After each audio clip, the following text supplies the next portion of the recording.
Could it finally be time? Are we going to get the information about Breath of the Wild 2 sooner than expected for the grand release of 2022? Well, it could be possible.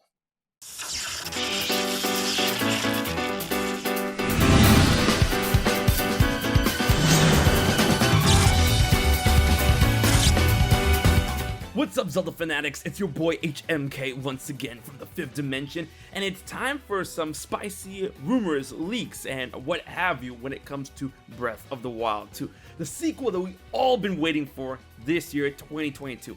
And I say 2022 once again because, of course, with Zelda games, we've all been there since the beginning of time when it comes to a game being announced and then possibly, more than likely, getting delayed.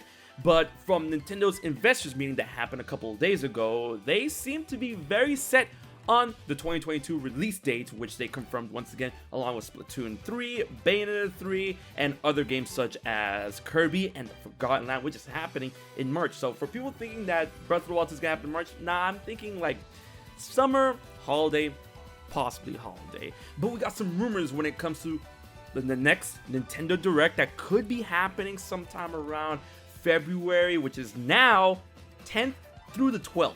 So gear up for that, because I mean it goes in line with all the other directs that have been happening every year in February for Nintendo. And since we have a good number of games that have been released, such as Pokemon Legends Arceus, and we know to be releasing soon, like Kirby, and a lot of other games are unknown because the investors meeting only had like a handful of games that was going to be releasing this year, Nintendo really has to go ahead and announce more information about other games that's going to happen this year and Breath of the Wild 2 information. Can you believe that the game is supposed to come out this year and we still don't have an official name? But there has been a post on 4chan that has been circulating a little good time when it comes to story and mechanic leaks or rumors when it comes to Breath of the Wild 2. And as I love to do, I love to make videos on leaks, rumors, and then let's see if it's real or not, or do you think it's real or not, and use the hashtag Team Real, Team Fake in the comment section below. It's gonna be good, it's gonna be grand. But I'm pretty sure that this leak rumor, for the most part, is going to be fake. It has some cool ideas and some just like is a big red flag. Let's get right into it. I'm gonna leave a link in the description box below for you guys to read the leak yourself and then, see if you think it's real or not. But here we go. The first thing is that the reason why the Master Sword, or Link doesn't have the Master Sword, is that Link returned it to the Korok Forest, which is now floating in the sky. Now, this is the first thing. This is literally the first thing off this leak, and right off the bat, I can tell that this leak is probably 100% false, because we've seen what happens to the Master Sword and Link's arm, Link's sword-wielding arm, for a matter of fact, in the beginning of the second Breath of the Wild 2 trailer. And from what we gather from the first Breath of the Wild 2 trailer, something goes down with Link's arm, and that's his sword-wielding arm. And as we see in the second trailer, it seems that a advanced version of Mouse really does a number on the arm and possibly takes away the Master Sword, or does a number on the sword itself. And Link will probably gonna have to go on a journey in order to get it back, reforge it, rebuild it, or something of the like within Breath of the Wild 2. Next thing is that the game difficulty is gonna be the same as Breath of the Wild 1, not harder, not easier. I would want a game to be a bit harder or offer new enticing challenges than the original, because I mean, if it's gonna be more of the same, then that's gonna put off a lot of people, myself included. Now, another thing is that more traditional dungeons, as well as a replacement for shrines, are older ruins in the game scattered throughout the land. So that's cool, because a lot of people have been wanting more traditional Zelda dungeons in Breath of the Wild 2, and I feel that all those dungeons are going to be underground, as we've seen in the first trailer, and I cannot wait to see how they're going to put a Breath of the Wild spin on it, because the most traditional dungeon that we ever got in Breath of the Wild 1 was Hyrule Castle. And maybe if you want to count the Yiga hideout, but even then they are leaning towards traditional, not all the way. I want to see what kind of puzzles and mechanics that they can show off in a traditional dungeon with Breath of the Wild flavor. It's gonna be good. It's gonna be. I'm excited. I feel like it's gonna go down. All right. Setup is just like the first game, but with a more dramatic intro. Well, I mean, with Zelda falling into a chasm, Link possibly losing an arm, and Ganondorf waking up, I would assume that it's a little bit more dramatic than just open your eyes. But yeah, mostly the same enemies with some evolutions, and music is still simple but sounds out of tune. I don't know if I like the sound of that, and I want music to be more dynamic. Breath of the Wild had the potential to make dynamic music, like with the Guardians, the Molduga theme, and so have you. But that aspect of same enemies, no, that was one of the biggest kinks in Breath of the Wild's armor. We need more different enemies, and we've seen that in the second Breath of the Wild 2 trailer. We've seen like a mechanical sky being that kind of looks like a Beamos or anything like that, and then the weird wall like thing that looked kind of cool. I'm excited for that. Yo, show us some demons. How about that? I would like to see some demons in Breath of the Wild 2, especially if it's gonna channel more of Skyward Sword. Like, come on, don't be afraid, Nintendo. We can have it. We can. New underground enemies. Most of the same enemies though, but new underground enemies. Whatever. Apparently, these new underground enemies can mess around with time mechanics, which is something that we've seen in Breath of the Wild 2, and it's something that has been persistent within the entirety of The Legend of Zelda. Especially since we saw the reverse stasis, or I should say reversal. I keep calling it reverse stasis, but it's like stasis, but more. And stasis was a thing in Breath of the Wild 1, so I mean, seeing enemies that can mess around with time mechanics, I would definitely like to see that. Possibly, you know, from what we see with the patents of the reverse stasis, an enemy that's able to like backtrack to certain positioning, and you have to understand where the enemy's gonna be and try to intercept it along the way with your new power. Items have the same durability. Now, I know there's been a big complaint with, like, throughout Zelda fans and the community and whatnot.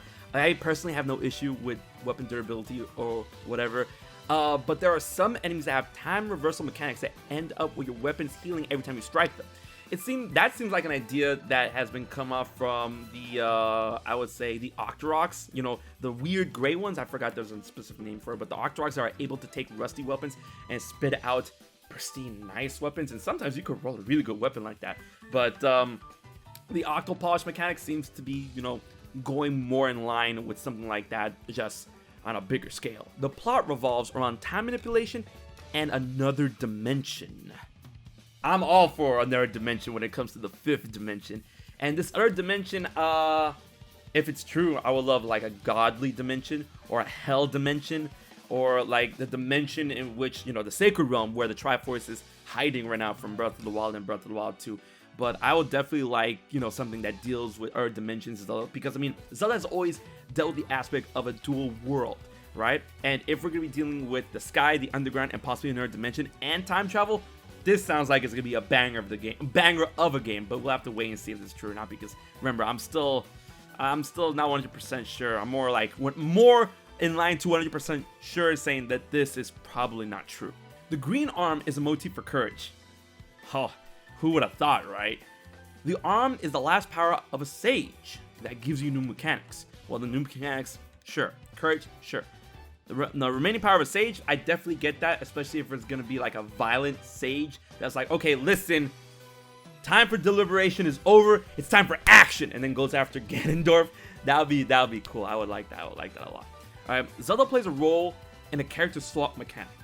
She's in another dimension, which would make sense with her falling in the beginning of the second Breath of the Wild 2 trailer, and you have to switch characters for puzzles to influence the regular Hyrule overworld and vice versa. Lots of teamwork between Link and Zelda. That's an idea I can get behind. That's an idea I can respect. Alright, Zelda has the Sheikah Slate. No real combat for her from what was played, mostly stealth and puzzle solving for Zelda, no gear. Inventory is just materials and quests. I can deal with that. I can deal with that. Alright. Link only uses new powers from the sages, while Zelda uses Slate features from Breath of the Wild 1, which will be a good way to like reintroduce and recapitalize on mechanics that a lot of people are familiar with from the first game. Lots of Ocarina of Time references. I like that a lot. The identity of the lead sage should satisfy you. Rairu? Saria? That would be cool. Saria, like green arm. Yo, can you imagine? Like, Alright, nah, I need to stop. Apparently, there's gonna have a surrealist tone to it, the overall game, and it's gonna have a kill the past storyline about the champions taking the place as the new sages. More traditional Link, Ganon, Zelda plot. When we're talking about champions, we're talking about the possibility of new champions, because I mean, the champions, I know a lot of people want to see the champions come back, the old champions like Rivali, Urbosa, Daruk, and Mipha, but like the whole point I feel about Breath of the Wild 1 when freeing them from the Divine Beast and actually taking down Calamity Ganon was them allowing to finally move on into the afterlife. I would not want to bring them back. So when we're talking about champions, I'm thinking about the new champions like Teba, Yunobo, Riju, and of course Sidon. So we'll have to wait and see what that means. And I would definitely like to see them as sages. I would prefer them to be the new champions of Hyrule and whatnot. Apparently we have a total of 6 dungeons, which will definitely be in line with Breath of the Wild having like 5 dungeons. If you want to count the Yiga hideout, 6 dungeons. We got, you know, the 4 divine beasts. We got Hyrule Castle on the Yiga hideout, and then the DLC dungeon in the Champions Ballad and whatnot. Apparently this takes place almost immediately after Breath of the Wild 1, and according to this, they never saw Ganon, but from what this person saw, they can understand that the undead form of Ganon is invincible, and that Link and Zelda have to work together to restore Ganon's physical prime in order to injure him. I definitely get that. You know, a lot of people are like, but it's a corpse, it's all brittle. But yeah, like, but the corpse is able to survive up until now just fine. So it would make sense if that corpse cannot sustain like fatal damage. You'll have to like kill him all over again. Like if you got cursed, that's probably like the green arm. Like, can you think about that perspective for a little bit? The green arm and Ganondorf working together to put him in a state that will keep him alive, but at the cost of his, you know, living humanity. But like, hey man, I'm alive, right? And if we restore the prime form, it's like, oh, now we can kill you properly, like vampires or something like that. All right, Bolson dies. I don't like that. I don't like that. I don't like that. I don't appreciate that. No, I do not believe this leak or rumor anymore.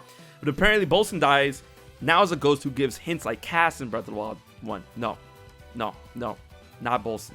No, you can't do that to my homie. No, you can't do that. All right. When asked to list 3 things that weren't in the trailers, the replies are, there is a land mola, and if you guys don't remember what land molas are like that, those big centipede monsters from older Zelda games, and they made appearances in recent ones, whatever. A land mola that's like the size of 2 horses that borders between the Sky Islands. That makes sense, like zoom, zoom, like the floating islands, like zoom, zoom. That's terrifying. Can you believe that? Yo, if you're afraid of centipedes, double sword weapons, dual wielding, and a power that both slows time and speeds up Link. Well, I mean, slows time, I get that. Speeds up Link, definitely. Ooh, can you're able to utilize Flurry Rush whenever you want. Interesting. I'm definitely down for that. But overall, like I said, this leak rumor thing has a lot of cool ideas, but for the most part, there are some like glaring issues that makes the entire thing, you know, fall on its face. But maybe some are true, maybe some are not. But I want to know what you guys think on what could be true, what could be false, team true, team false, and if you believe these rumors or leaks or what have you. And be excited for more awesome, weird HMK Zelda content when it comes to Breath of the Wild and possibly Breath of the Wild 2, because I just slammed in a big new hard drive, so it's time for Simu. Oh yeah. Good. It's gonna be grand. So if you're excited for that, please like, share, and most probably subscribe to HMK to get the hype going for Breath of the Wild 2. It's happening this year. Hopefully we'll get some more information on a possible Nintendo Direct this month, and maybe it'll show up there. So until then, I will check you guys later.